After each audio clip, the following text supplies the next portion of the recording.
Speeding. Speeding. Speeding.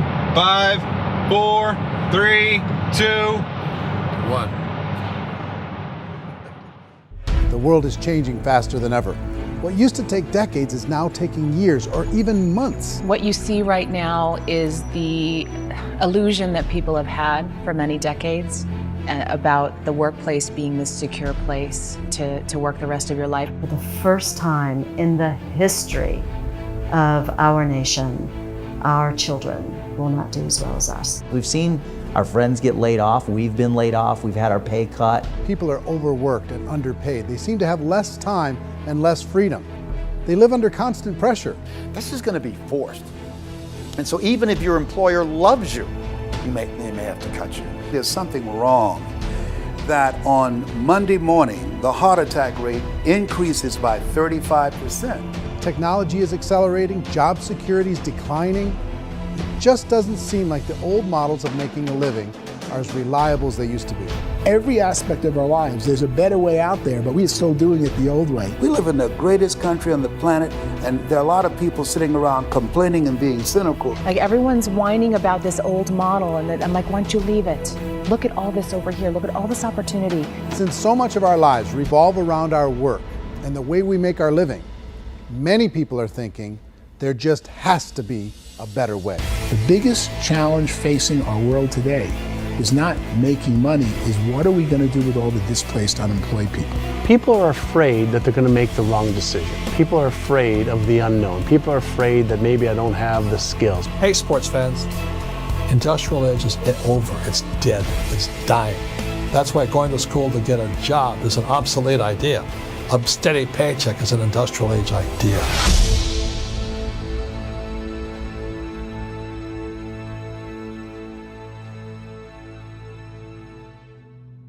It's the search for answers that has brought us here together today. My name is Eric Wórry, and for almost 30 years I've been an entrepreneur, struggling at times, but ultimately succeeding. As a best-selling author, speaker, and business owner, I've spent my entire career helping millions of people around the world to become entrepreneurs. And I believe strongly that there is, in fact, a better way when it comes to how we make a living. The career landscape has changed dramatically, and many are still working in a model that is completely out of date. What worked for previous generations isn't working as well for people today. In this film, we're going to explore 3 important questions. First, what's really going on in our working world today? Second, in this new economy, is it better to become an entrepreneur, or is it safer to work for someone else?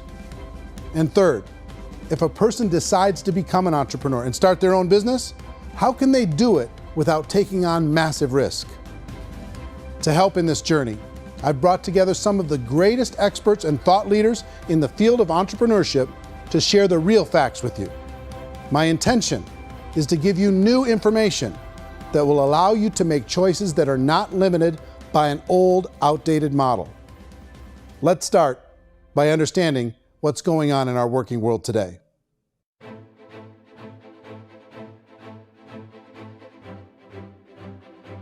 Let's look at unemployment. 30–40% of the people are honestly not working, but would be working. What our government does is if you haven't found a job in 6 months, we don't call you unemployed. We pretend you dropped out of the labor force. I've often said that unemployment, particularly structural unemployment, that's unemployment due to technological changes, is the first sign of economic growth. Think of it, 10 people live on an island. They go out every day and fish. One day, new technology shows up. A missionary brings them a net. Now, using the net, one pilots the boat, one throws the net. 2 fishermen can do all the work 10 used to. That's a 500% increase in productivity, 2 doing the work of 10, in one day. You don't have to learn a lot to learn how to throw a net instead of throw a fishing line. The island's got a big problem, 80% unemployment. But the island still has all the wealth of the fish because the 2 people produce as much fish as 10 did. Now, of course, looking back in history, these changes used to take thousands of years. And during that time, we went into farming and transportation. Some of us became doctors and some teachers and lawyers, and we developed all these new professions and new manufacturing jobs. Today, these changes are occurring literally in one day when a new technological advance occurs, and we don't have the social structures to deal with it or to retrain the unemployed people. So one of the things that I think is interesting as I travel across the country and really travel around the world is the way that we work and the way we get paid for work is changing pretty dramatically. On a global basis, everything is being turned upside down because of the rapidly advancing technologies.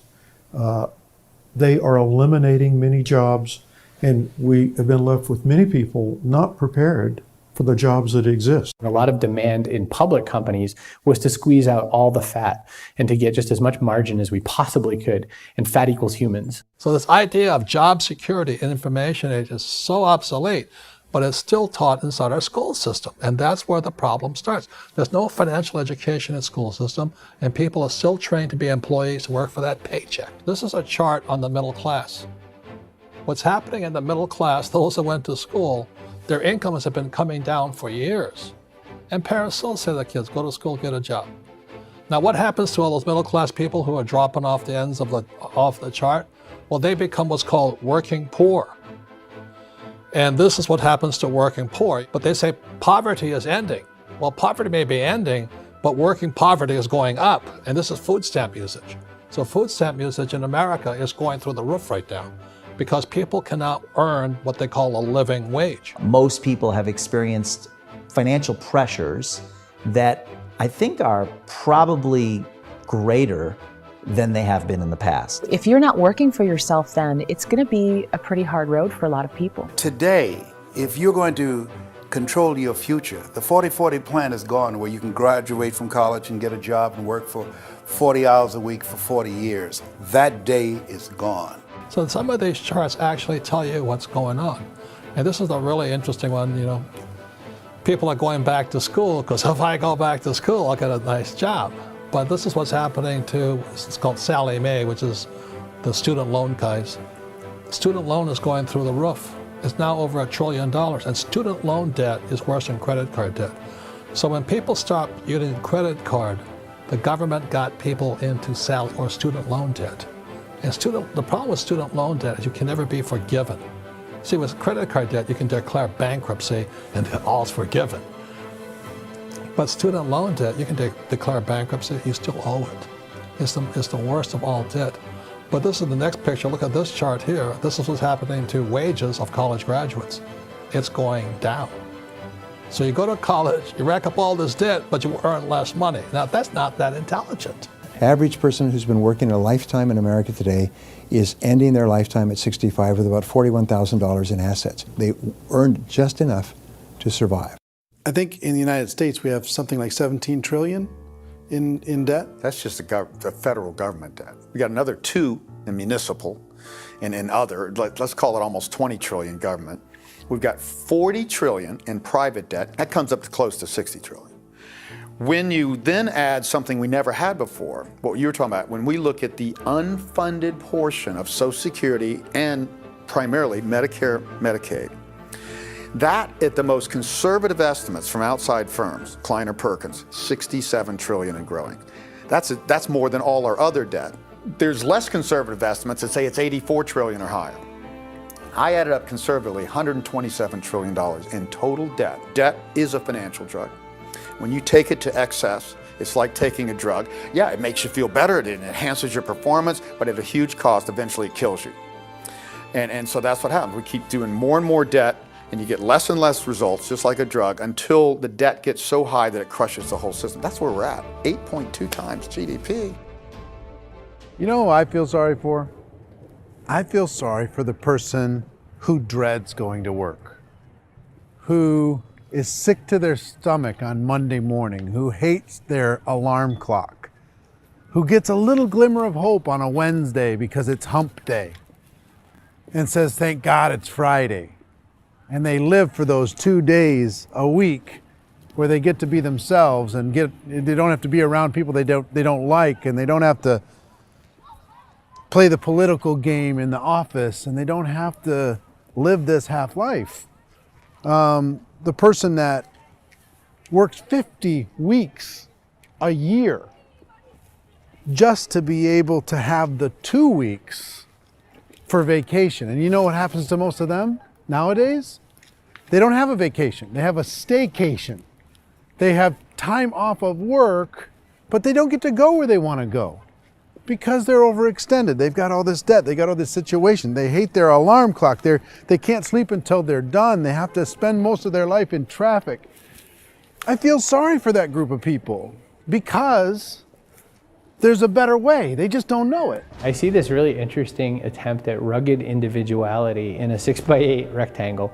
And I feel like you're all the same, except for the little push pins of the pictures. There's different pictures. Yours is named Jenny and his is named Sujara, but it's the same people. And this is how they are, and they're just like the zombies, and there's no joy in there, there's no fun. There's always like the wacky woman who decorates her cubicle, and that's the most she can do there. You gotta give her credits, right? The wacky cubicle woman. The basis for their life is worry. I'm worried, you know, maybe I'll get fired. I'm worried maybe my company will go out of business. I'm worried I can't keep spinning the plates on paying the bills. I'm worried about how do I send my kids to college. I'm worried, what if the transmission of my car breaks? That's, you know, 2 or 3, I can't fix it.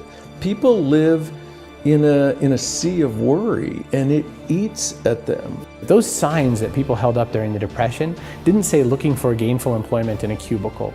It said looking for work. Work is what we're looking for. Job is just a unit of measurement. Work is what we're going after. It's time to look in the mirror and say, it's not the economy, it's my economy. It's my little world of where I am. I need to improve. I'm not going to wait for the economy to come back because frankly, the economy is doing great in this country. So I'm here on Wall Street, the financial center of the universe, the financial capital of the world. This is where most people's money goes to at least be held for a time, right? With interest rates in banks being effectively zero, and many experts are predicting it's going to stay at zero for the next 10, 20, even 30 years, people feel like they don't have any choice but to put their future into equities, to put their future into the hands of other people on this stock market, and hope that the stock market goes up, hope that the stocks that their advisors pick or that they pick goes up. That's one way to go, I guess. It's my personal belief that if you put your future into the hands of yourself, in other words, you have earning power by yourself, I think you're a better investment than these guys.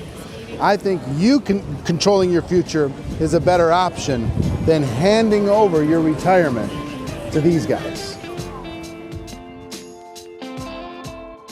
The average household income in the United States is approximately $50,000 a year, what they call the middle class. To reach the top 25% of income earners, you'd need to earn at least $90,000 a year.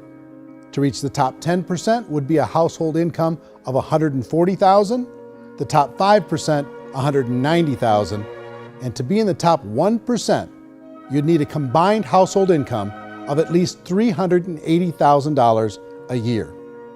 So here's the question. What do you think would give you the best chance to move up and get to the top 10%, the top 5%, the top 1% or beyond? In my opinion, and in the opinion of many, many experts, the answer is to become an entrepreneur, to become your own boss. I think you have to be a business owner. I can't, the only time I ever say to someone it'd be great to be an employee is when they've already told me they've surrendered. I only tell people who are wounded spiritually that they should be an employee. And it's that feeling that you get when you pick up the backpack off the little Cub Scout and say, "Don't worry, little guy, we'll get you back to the camp." You know, it is in no way a kindness when I tell someone they'd be a great employee. The other status symbol really increasingly is lifestyle. And people who can own their own business, maybe even work out of their house, that I tell you, people admire that. Like, gosh, I wish I could do that. The spirit of the entrepreneur is to be a risk taker and to be resourceful and unstoppable and to have a vision of yourself beyond where you are and not willing to settle for life as it is. You think about the great entrepreneurs, they're visionary, they have heart, they're willing to do today what others won't so they can do tomorrow what others can't. Personally, I don't think of the new economy, the old economy. I create my own economy. The entrepreneur's in control. I decide what the economy is going to be like. In the world of entrepreneurship, there are no limits. You can make as much as you want. depending on how much you want to work and how smart you are and how great a team you put together. There's no more lifetime rewarding business than being an entrepreneur. Why in America, where anyone could be anything, would people want to give up their freedom and become effectively a modern-day slave, told shut up and be here every morning at 7:30, leave at 5:30, and do what I tell you? If people decide to become an entrepreneur and work for themselves, they have some traditional options, but they're riskier than you might think. Any kind of a retail business, retail build-outs, is extremely expensive. Even just these small little yogurt stores where they're putting little yogurt machines and you get all the different flavors, you're spending $200,000, $300,000, $400,000 to open a yogurt shop. I would love to buy a Dunkin' Donuts, but it's $500,000 or so to start. I don't quite have that just in case money. Risking lose it all, and most guys do 2 or 3 times, and even big guys like Branson, because I'm such a fan of his, half his companies don't work. If you make $1 million, your problems are gonna go. If you make $1 billion, your problem's really gonna go. Just the opposite. You and I know when you're making $1 million, you got $1 million responsibilities. You make $1 billion, you got 1,000 times $1 million responsibilities. And most people say, I'd love to be my own boss. 70% of Americans would love to be their own boss, according to recent polls. But they don't know how to get there. Because what are you gonna do? One, you could buy an existing business. If somebody's selling an existing business, you have to ask why. Usually because it's probably hard. It's probably not making as much money as they hope. 2, they could buy a franchise, a little less risk, proven system, but it's expensive to be able to do that. 3, they could start something from scratch. And that's where a lot of people feel like, I don't have the chops to do it. I don't have the money, I don't have the product idea, I don't have the expertise, I don't have whatever it's gonna take to be able to get there, and I can't risk my family to do it. So, 4th, they could become an investor. A lot of people in this town invest to try and figure out a way, but you got to be pretty smart with that game too, right? Venture capitalists, who are the very best and most sophisticated in investing in new breakthrough businesses, make it on 1 out of 11. That means 10 out of 11 are mediocre or fail. Most of them fail. That's the risk there. An angel investor is lucky to get 1 out of 15 or 20. A business is a team sport. Like, I have to have accountants, I have to have engineers, I have to have system designers, I have to have sales, marketing, I have to have accounting, I have to have mission statements, I have to have legal and all that. The average Joe Schmo, even me, I go out there, I don't have the skills to put a business together. I think the bottom line for the 4 traditional options is they take money, sometimes a lot of it. They take expertise, and they take time. All of that adds up to just too much risk for most people. I bought a business from somebody else and it was a lot of work. And you start wondering, what did I just buy? Because I guess ultimately I own your email list and I just overpaid for it. People that start their own business, they spend a lot of money, they spend a lot of time, a lot of effort to get things started. And the more you invest on the upfront, the harder you typically work at it. Well, I can tell you what the success rate is of a restaurant. What is it? They're crazy enough. About 90% of them fail. About 90%, in how quickly? Year less. Wow. And if we're talking non-franchise, we're talking franchise, Sure. That's totally different. Yeah. But our students aren't getting franchise restaurants. You gotta invest the big money. Exactly. And with someone like McDonald's, you've had to work with the company for a long period of time, really know the To even have a business. chance at investing $1 million. Have a chance, and it's a slim chance. What if there was a way that you had all the proven aspects, the comfort aspects, and you could still control your own life? What if there was both? In other words, you didn't have to create everything from scratch. You didn't have to be a super leader. All you had to do, what if there was a proven product already? You didn't have to create the product. And there's a proven system already, proven training already. Everything except an employer. That was the only thing that you didn't have. Do you think more people would be open to working for themselves in that environment?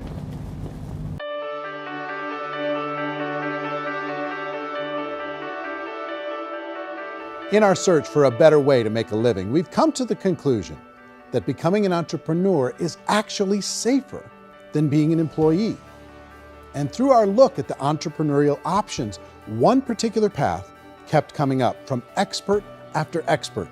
And I think most people will find it surprising because it's certainly a non-traditional business model. That model is for people to start their own business and become an entrepreneur through the creation of a network marketing business. Some people call it direct selling because the product is being sold directly from the manufacturer to the end consumer, cutting out the middlemen. Other people call it multi-level marketing, or MLM, because there are multiple levels of commissions paid. The most common term today is network marketing, because network marketing best describes using a large group of independent distributors, independent entrepreneurs, to move a product or service more efficiently. So my friend here, Donald Trump, and I, we always write about the network marketing industry. And the reason we support the network marketing industry is because it really is a business school for entrepreneurs. Because most people come out of school looking for a paycheck. Oh, that's terrible. I went to network marketing like that. I think if it didn't exist, we should invent it. It is that good. I think direct selling is a great way to do business today. It's very easy to get into that industry, and you can be self-employed, be in effect an entrepreneur. When we see multi-billionaires adding network marketing companies to their portfolio of companies, that would be a clue. When we see people who are very famous authors and very famous business people endorsing the industry, that would be a clue. These network marketing companies aren't $50 million companies, they're billions and billions of dollars. They lead the stock market, they're major companies. When we're going to get it? You know, and you're going to school to work for a paycheck, but if you want to be rich, be an entrepreneur, and network marketing gives you the spirit to be an entrepreneur. A traditional company will spend up to 50% of their total revenue on marketing. Network marketing companies use a different approach. Instead of having all that extensive marketing expense, they utilize a network of independent distributors to do the marketing for them. Now, why do they do this? First, because word-of-mouth advertising is so much more effective today than traditional media advertising. Second, some products need to be explained or demonstrated, and an independent salesperson can do that more effectively than an ad campaign. Third, it's completely efficient. The company only pays for the marketing of their product if a sale happens and not before. Imagine if Amazon allowed you to become an independent distributor and paid out 40% of its revenue to that distributor group. All you had to do as a distributor was recommend a product, and if a person bought it on Amazon, Amazon would take care of all the logistics and you'd get paid for bringing the customer. Now imagine you got paid for every purchase that customer made for the rest of their lives. Well, Amazon doesn't offer this option, but network marketing companies do. 85% of all buying decisions in our society are made as a result of word of mouth or reputation. We're recommending things to each other all the time. You know, who's your dentist? Who's your doctor? Who's your lawyer? What detergent, are you using? What legal system are you using? What product are you using? We're talking to each other about the things that we love anyway. When you go into a big box retailer, you're lucky if the clerk looks you in the eye, much less gives you any detailed or accurate information about what you're purchasing. So of course, this personal information, this education coming from a friend, a neighbor, a relative, or even a stranger, but one who has experience with the product is extraordinarily valuable. As a matter of fact, network marketing can educate consumers probably better than any other form of marketing. It certainly can do better than advertising, because advertising usually has a certain hype to it and you can only get limited information.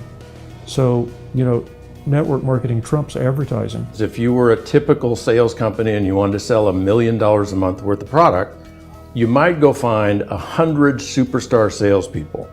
The quota would be $10,000 a month. So network marketing as a distribution system just flips the numbers. So we use 10,000 happy, raving fans of a particular product, and we don't concern ourselves so much with how much product each one of them individually sells. If they sell just $100 or $200 a month, and there's 10,000 of them, you're selling $1 million to $2 million a month worth of product. And that's the best way I can explain how network marketing works. This is the marketing arm of the company. There's not money being wasted on bricks and mortar. There's not money being wasted on inventory that's sitting stagnant somewhere. There's not of employees standing around that don't have customers. These are people that are going to connect with customers. These companies allow people to become independent distributors for extremely low cost and with no minimum time or sales quota. Essentially, they own their own business and can provide as much or as little sales as they choose. In other words, The distributor gets all the benefits of traditional business ownership without the risk. The advantage of network marketing is the ease of entry, the low risk, and the low startup cost, because almost everything else has very high risk. You can get in for a minimal investment. You're buying into a system that's already been proven, products or services that have been proven to work. The keys to network marketing is providing an opportunity for the masses to get involved, providing an opportunity for the average person who doesn't have the resources to start their own business.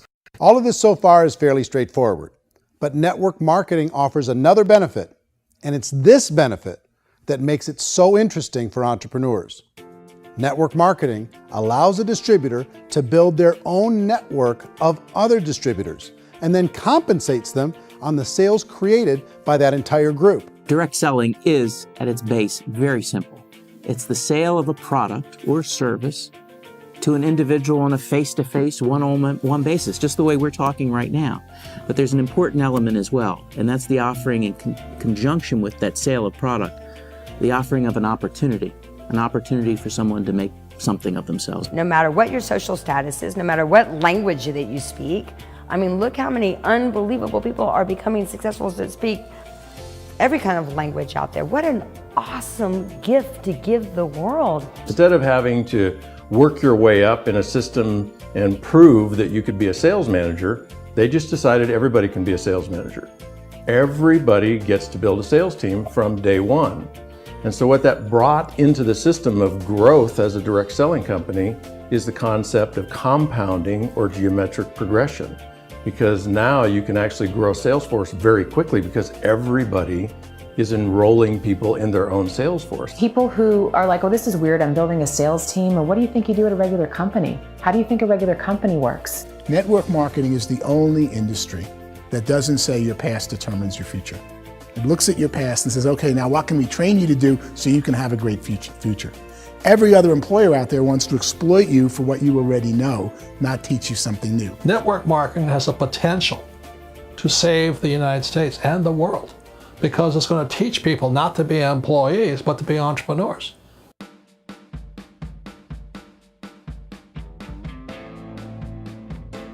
According to the Direct Selling Association, if you add up all the network marketing companies around the world, they combine to do over $178 billion a year in retail sales. To give you an idea of how big that really is, the NFL, the National Football League, does approximately $9 billion a year. The music industry does a little more than $16 billion a year, and the movie industry does about $80 billion a year.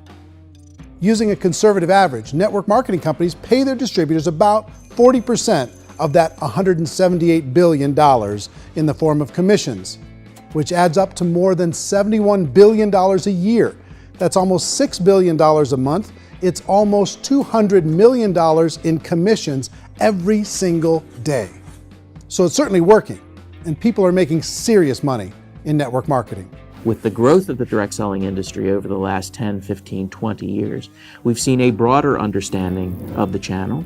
We have seen more and more people getting involved in the business, so our penetration in the marketplace has increased, and thus the understanding in the marketplace of who we are has increased. And we've seen non-direct selling companies look at the direct selling model and say, something's going on there.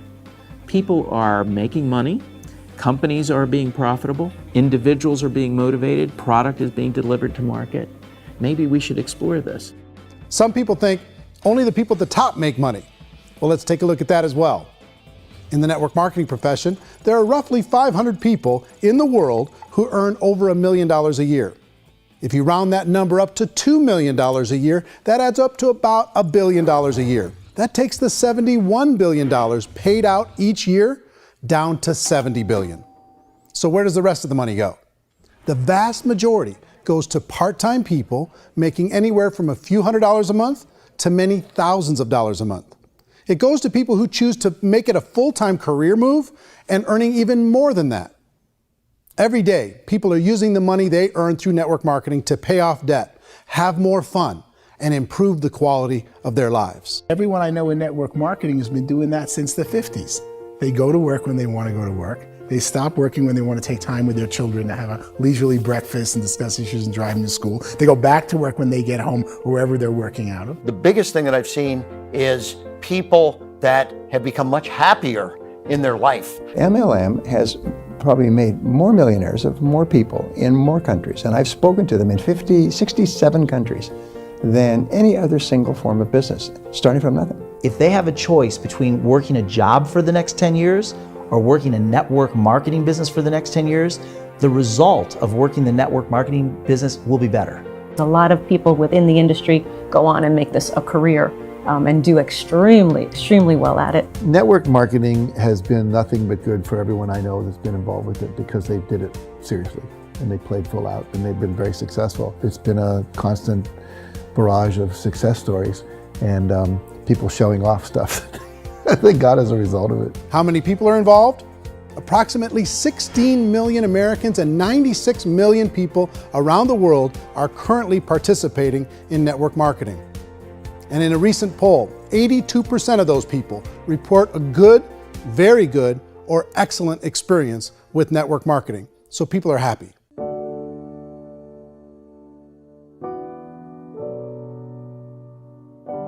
So I've taken a look at the network marketing profession and really tried to understand why so many people are confused as to the validity of this as a business. One is this pyramid shape. People get really messed up with this pyramid. Oh, it's one of those pyramid things. So I just think there are a lot of haters out there who really don't understand the industry and say, oh, it's a get-rich-quick scheme. It's a pyramid. Well, corporate America is a pyramid scheme. You know what I mean? It goes like this. You have thousands of MBAs, let's say working for Ford or General Motors or Coca-Cola. If all these MBAs, they're all trying to get to here, that's a pyramid. Only one guy's going to make it. Every 10 years, one's going to make it. Whereas you look at network marketing, it's like this. So you're here, and your job is to develop other CEOs coming up behind you. So it's an inverse pyramid. In network marketing, it's a very simple concept. If you sell product, you get paid. It is paid based on production. There is no first mover's advantage.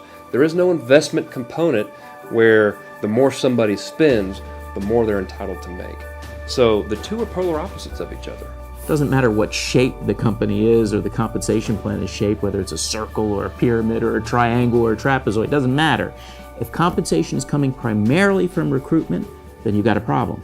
On the other hand, if an operation is basing their compensation to participants on the basis of sales, even when those sales are generated by people you've recruited, well, then you're a perfectly legitimate enterprise. That's the legal test, it's the practical test. Another issue that's been true in the past that is no longer true now is people used to be in network marketing loaded up with products that they couldn't sell and they ended up a loser. They ended up with a bunch of product in their garage, they ended up with a bunch of products sitting in their kitchen shelves or whatever, and they thought they could sell it and then they weren't willing to or able to sell it and they ended up with a bunch of stuff and they were bitter about it. There was this thing called front loading where you had to buy if you bought $25,000 worth of product, you got better commissions and all this.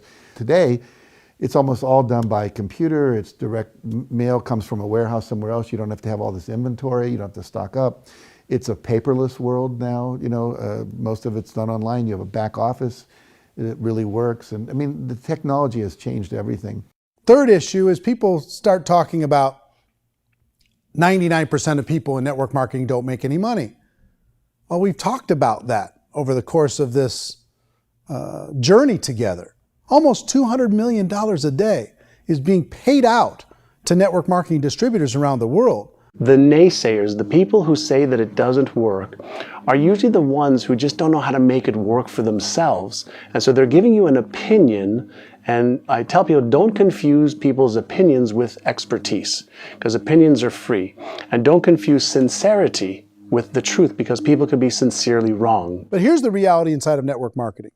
The vast majority of people that get involved in network marketing just become customers, and they get involved to be able to purchase product at a lower price. If you take Costco as an example, if a person goes into Costco and gets a membership to Costco so they can get a lower price on the product, we don't call that person a loser because they have a bunch of product that they walked out with with a smile on their face. Yet when some people want to take a look at network marketing, they say, well, those people, they're just using the product and they aren't earning an income, so they must be a loser. They're not a loser, they're a happy customer. That's the vast majority of people that are involved in network marketing. Now, a smaller percentage of those people decide to go build a business. They earn $300 a month, $500 a month, $1,000, $2,000.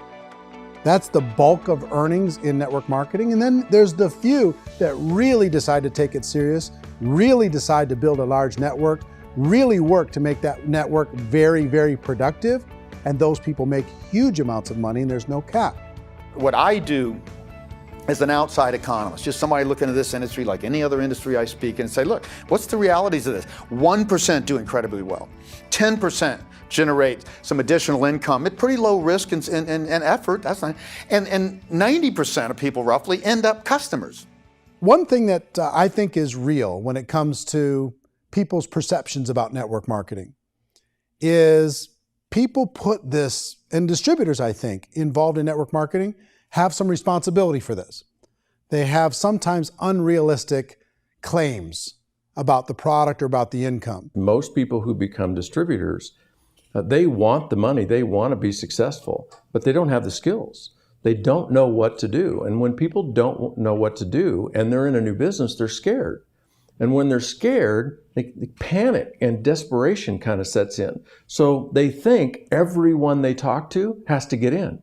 So if I talk to you and you say, well, no, I don't have time to do that, they're like, no, I need you. You have to do this or I won't be successful. So I start clawing on you. I start that desperation. So then I start making claims about the product, which are not appropriate, probably not even true. Or I start saying, oh, let me show you how you can make all this money and you don't have to do anything, Eric.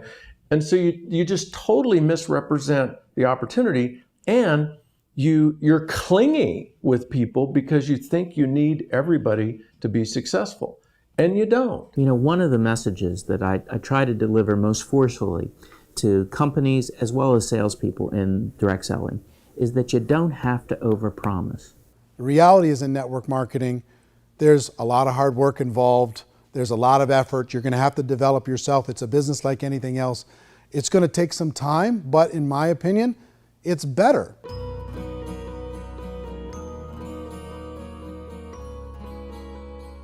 It's light years better for people starting today than it was even 5 years ago. I think it's more widely accepted now, and people understand it is a business. It is being an entrepreneur. It is being a business owner. Our belief system is based upon our evaluation of something. And frequently, if we reevaluate a situation, our belief about that situation will change. The industry has changed and it's grown up. It's totally transformed. You've got young people today that have grown up with social media, and they understand networks. They understand how people are connected through technology, and they understand how money flows through those networks. So when they see network marketing, they don't see it the way their parents saw it. And we've all learned, the larger industry that you represent, has all learned from those mistakes and flaws and errors that have happened early on. Early algorithms didn't work the right way.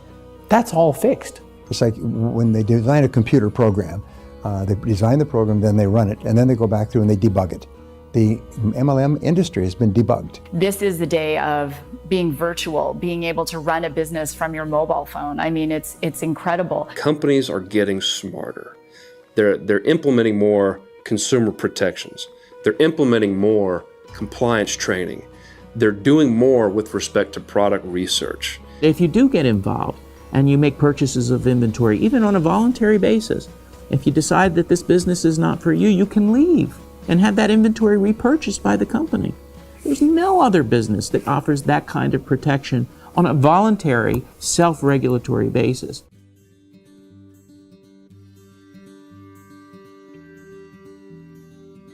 If you decide to look further into a network marketing business in order to generate more cash flow for your family, I would recommend reviewing the following 4 elements. First is the product or service. And on the product or service, I would ask 5 important questions. 1, do you like it? Is it something you would feel comfortable sharing with others? 2, is there a recognized need in the marketplace? It's hard to create a need if one isn't naturally there. 3rd, does the product meet that need? Does it solve a legitimate problem for consumers? And 4th, is it priced to sell? Can it compete in the marketplace? And fifth, is it priced for profit? Is there enough margin for the company and the distributor to be able to generate income for the long term? If you can answer the questions on the product to your satisfaction, the next element to consider is the company itself. Is it well run? Do you believe in the founders or the management team? Do you feel they have what it takes to go all the way? See, it doesn't matter how good the product is if the management can't take care of the company. Good management can change with the times. They can handle adversity. They can make good decisions. Make sure you choose a company that can serve you for a long time. The third element to consider is the compensation plan. And with that, there are 3 important things to look at. First, a brand new person needs to be able to generate some money fairly quickly. It may be an obvious reason, but you can probably imagine the ripple effect of a distributor getting involved and having even a small victory fast. That can only help with the overall success of the organization. Second, a person should be able to develop a moderate part-time income in a reasonable period of time. As they develop their network and as their sales grow, they should be able to enjoy more benefits. And third, for the people who are really serious, for those who decide to really go pro in the network marketing profession, there should be the possibility to make a serious full-time income if they work hard and are committed to developing their skills. If you're comfortable with the product, the company, and the compensation plan, the last thing you should look at is the support that will be made available to you. Does the company have a website? Does it have a solid online reporting tool? Do they have comprehensive training available? Do they host events to help you build your business? If you decide to do this, what kind of a support system can you plug into? Choosing a network marketing company is a personal decision. But evaluating the 4 elements of product, company, compensation plan, and support is a great place to start. Is the company promising that you're going to get rich quick or that you can make a lot of money without a lot of effort? That's a red flag. Is there a product that you really believe in that you think can be sold?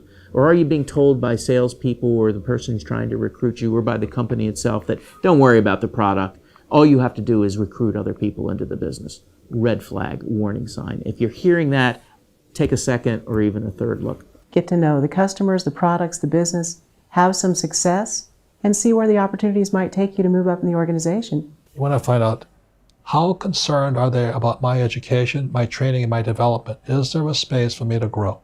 Most important question. Learn everything that you can about the product. Make sure it's something that you believe in, and learn everything you can about the industry and work that system. You have to be very passionate about whatever that company is doing. I would get involved. You can always test drive anything, the product, the service, the community, and then lean into it a bit. If it feels good, then lean into it a lot. Behind me is the Lincoln Memorial.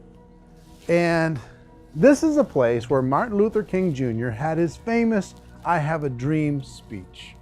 And at that speech, he talked about his dream for equality for everyone around the world, and that's a noble dream. But I think more people need to remember what it was like when they were kids and the dream was still alive in them. Before it got beaten out of them by reality, by this paycheck, by these responsibilities, and by having to live for this job to pay the bills. I think people need to remember that, go back to that. Once they know that there's a better way, I think their future is going to be much brighter. They can live a better life.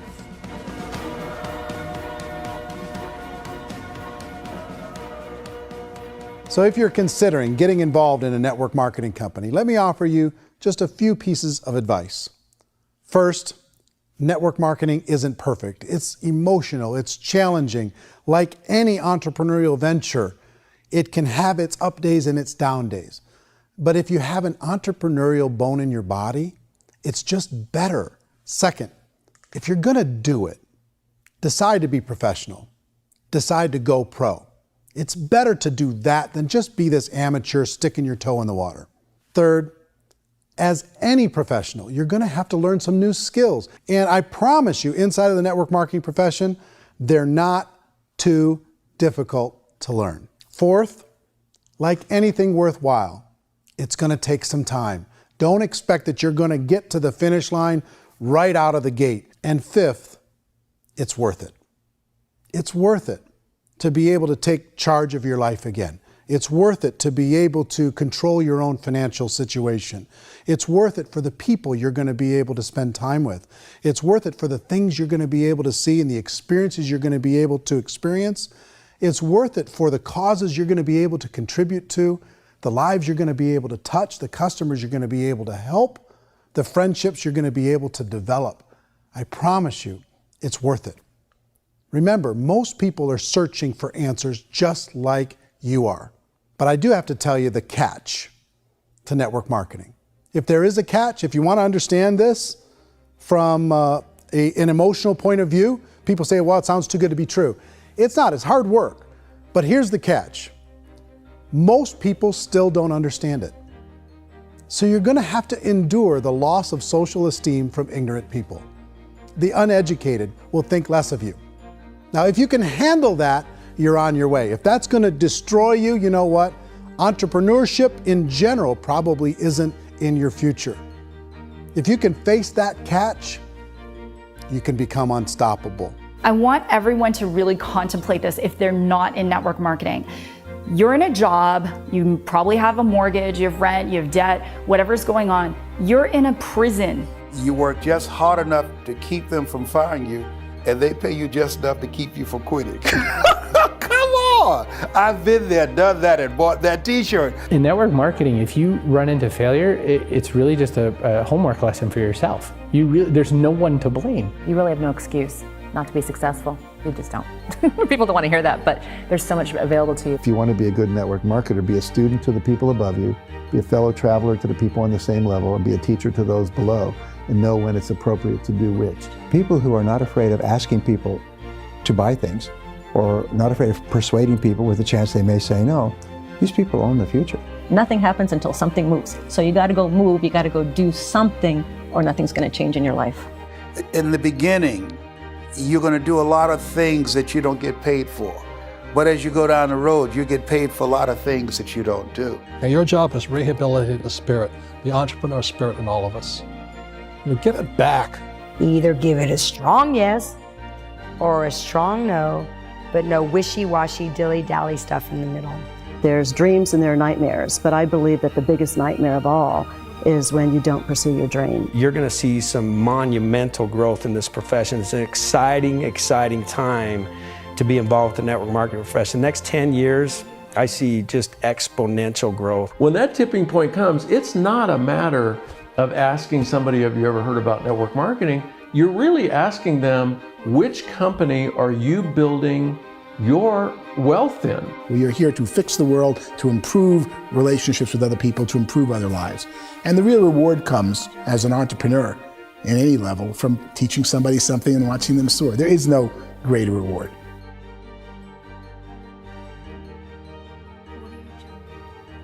Life's too short to spend it living someone else's dream instead of your own.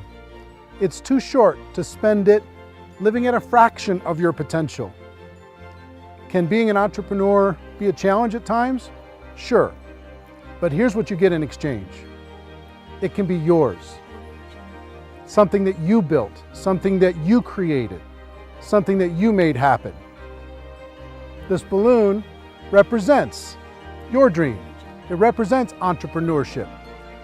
My wish for all of you is that you would reach out and grab it. The choice is up to you.